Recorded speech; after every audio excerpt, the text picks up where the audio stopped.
Halo, selamat pagi anak-anak. Kembali lagi kita belajar seni budaya dan prakarya. Hari ini kita akan belajar di tema 9, subtema 3. Semoga kalian semua masih dalam keadaan sehat dan selalu semangat walaupun kalian belajar dari rumah. Mari kita belajar sama-sama di tema 9, subtema 3. Pada hari ini kita akan belajar karya seni rupa daerah. Motif karya seni rupa daerah bersifat turun-temurun dan menyesuaikan dengan letak geografis daerah masing-masing. Contohnya, pada masyarakat yang tinggal dekat dengan perairan, motif yang banyak digunakan yaitu motif air, hewan laut, kapal, dan sebagainya. Sedangkan masyarakat yang tinggal di dataran tinggi identik dengan motif hewan atau tumbuhan.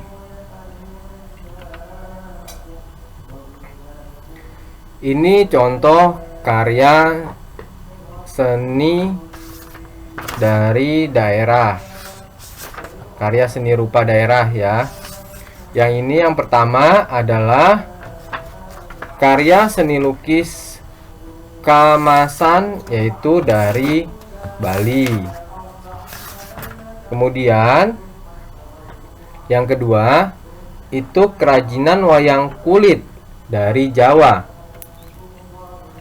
Yang ketiga kerajinan ukir kayu dari Jepara. Yang keempat yaitu kerajinan songket dari Palembang.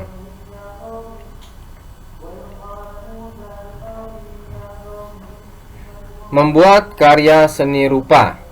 Nah, pada hari ini kita akan belajar fokus ke cara membuat batik jumputan. Apa itu batik jumputan? Batik jumputan yaitu batik yang dikerjakan dengan cara diikat dan dicelupkan dengan warna. Tidak seperti batik tulis. Batik ini tidak menggunakan lilin malam, tetapi kainnya diikat atau dijahit dan dikerutkan dengan menggunakan tali atau menggunakan karet. Tali atau karet berfungsi sama halnya dengan malam, yaitu untuk menutupi bagian yang tidak terkena warna. Mari kita belajar bagaimana cara membuat batik jumputan. Nah, di sini alat dan bahan yang digunakan untuk membuat batik jumputan. Bahan yang dibutuhkan untuk membuat batik jumputan yaitu yang pertama adalah kain. Nah, di sini kalian bisa menggunakan kain mori atau juga menggunakan kaos putih. Jadi fungsinya kain ini adalah untuk media tempat motif batik yang akan dibuat. Yang kedua adalah pewarna pakaian. Pewarna pakaian itu ada pewarna alami. Yang pertama itu dari daun suji yang menghasilkan warna hijau. Yang kedua, buah naga. Buah naga itu menghasilkan warna merah. Nah, yang ketiga adalah kunyit. Kunyit itu menghasilkan warna kuning. Nah, ada juga pewarna kimia. Nah, ini contohnya pewarna kimia yang sudah siap pakai. Ya, yang sudah siap pakai, yang dijual secara online ataupun offline. Kalian bisa mencarinya di tempat atau tempat penjualan seperti Gramedia ataupun di toko-toko online ya. Kemudian yang selanjutnya adalah one take. Nah, ini pewarna pakaian juga. Ya, ini yang dari bahan kimia. Dan ini butuh proses pembuatan untuk saat digunakan.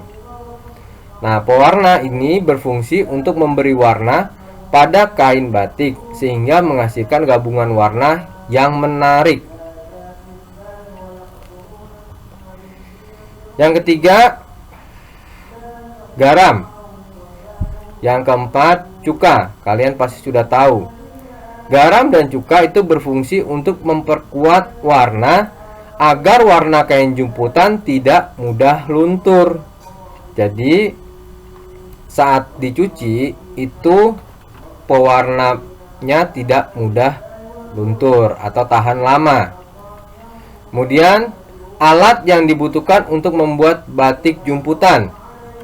Yang pertama itu bisa menggunakan kelereng, batu, atau koin. Nah, ini kelereng ya.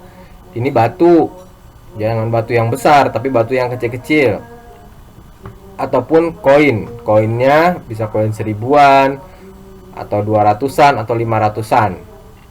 Lalu kelereng, batu atau koin itu berfungsi untuk bahan pengisi agar tercipta sebuah motif.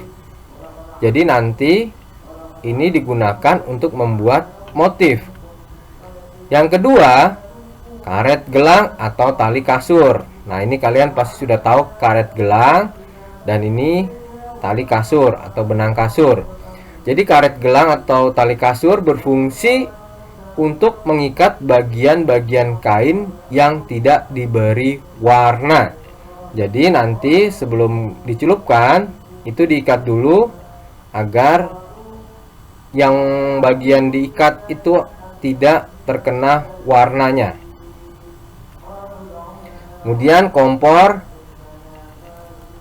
dan panci. Nah, kompor dan panci berfungsi untuk membuat pewarna pakaian. Jadi sebelum digunakan itu pewarnanya dimasak terlebih dahulu. Yang keempat, ember atau botol plastik. Ember berfungsi untuk wadah proses pencelupan kain dan membilas kain setelah diberi warna. Jadi setelah dicelupkan, kemudian dibilas dengan air bersih. Kemudian botol plastik itu juga bisa digunakan sebagai wadah proses pewarnaan. Nanti akan Bapak jelaskan ya. Kemudian sendok kayu. Sendok kayu berfungsi untuk mengaduk saat membuat pewarna dan mengaduk kain yang sudah diikat saat proses pencelupan. Jadi tadi ada kompor dan panci untuk pembuatan warna dan diaduk menggunakan sendok kayu atau sendok plastik. Jadi kalian bisa gunakan bahan alat-alat yang ada di rumah. Kemudian gunting. Jadi gunting ini ada fungsinya. Jadi fungsinya untuk menggunting karet atau tali setelah proses pencelupan sebelum dijemur. Nah, sekarang membuat batik jumputan. Bagaimana langkah-langkahnya? Jadi langkah yang pertama adalah pastikan kain yang digunakan dalam keadaan bersih.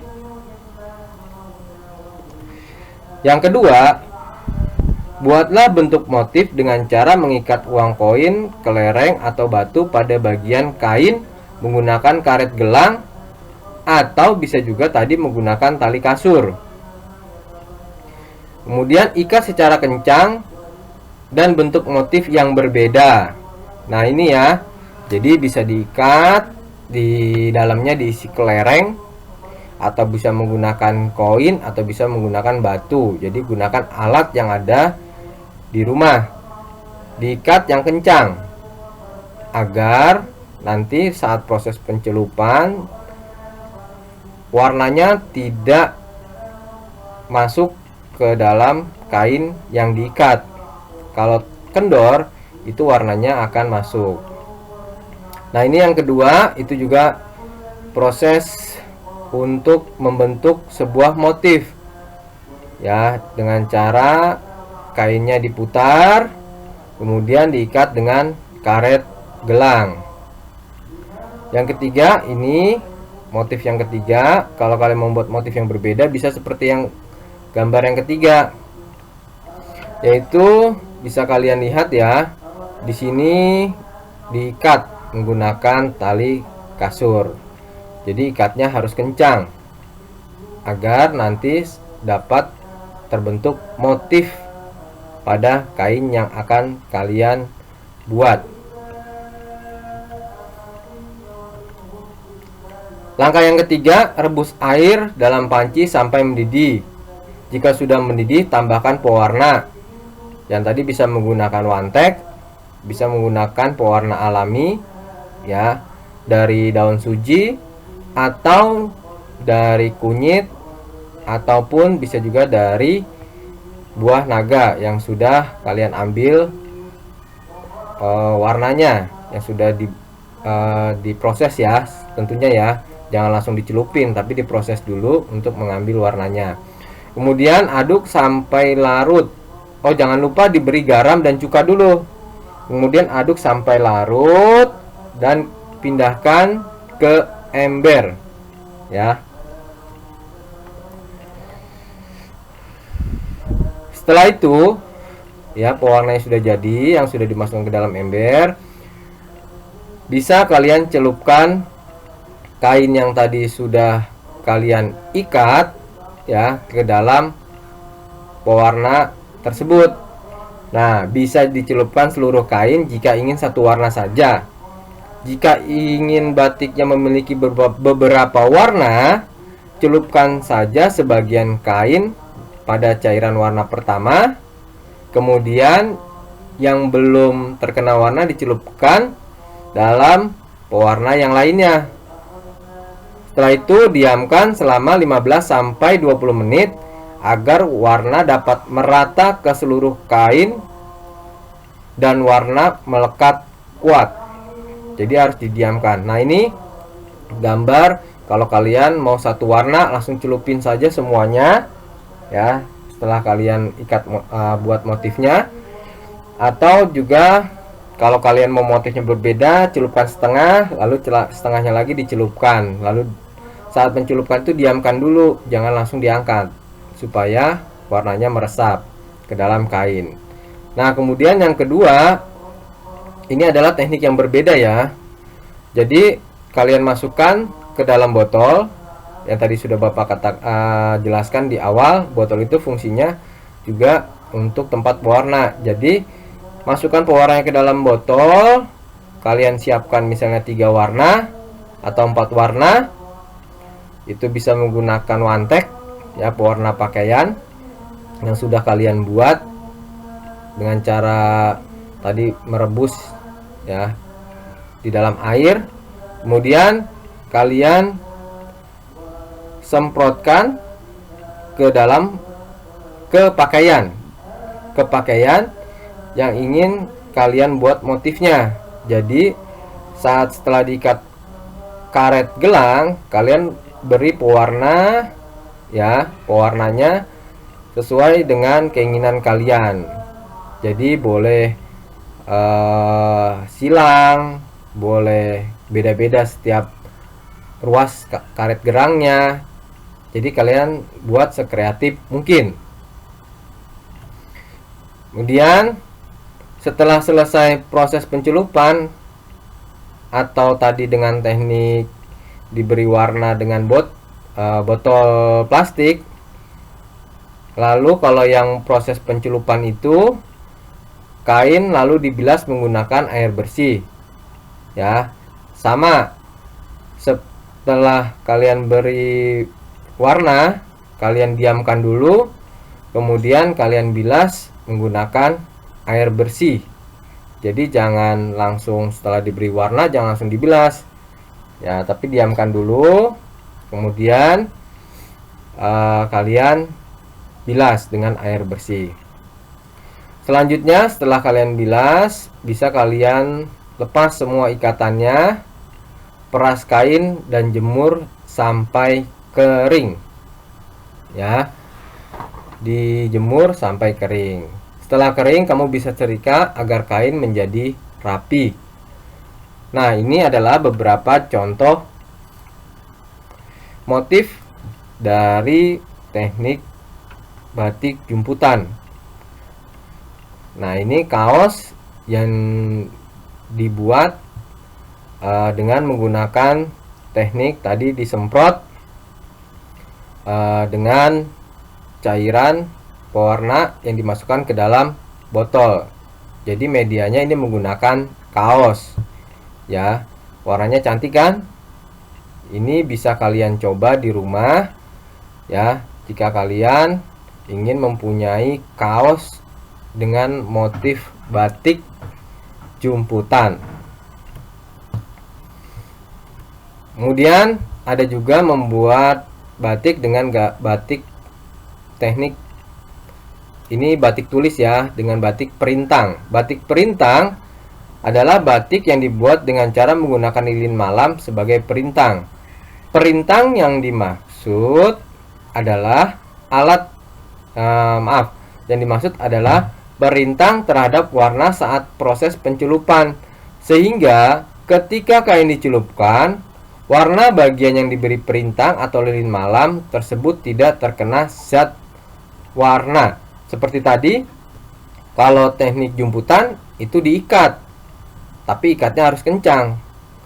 Itu adalah sama fungsinya untuk memberi perintang saat kalian celupkan. Jadi agar tidak terkena zat pewarna. Kalau dengan teknik ini itu menggunakan lilin malam.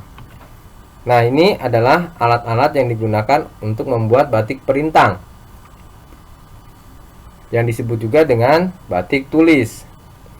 Nah, yang ini adalah namanya canting ya. Kalau yang ini namanya lilin malam. Jadi sebelum digunakan, lilin ini akan direbus dulu atau dipanaskan ya, agar nanti mencair.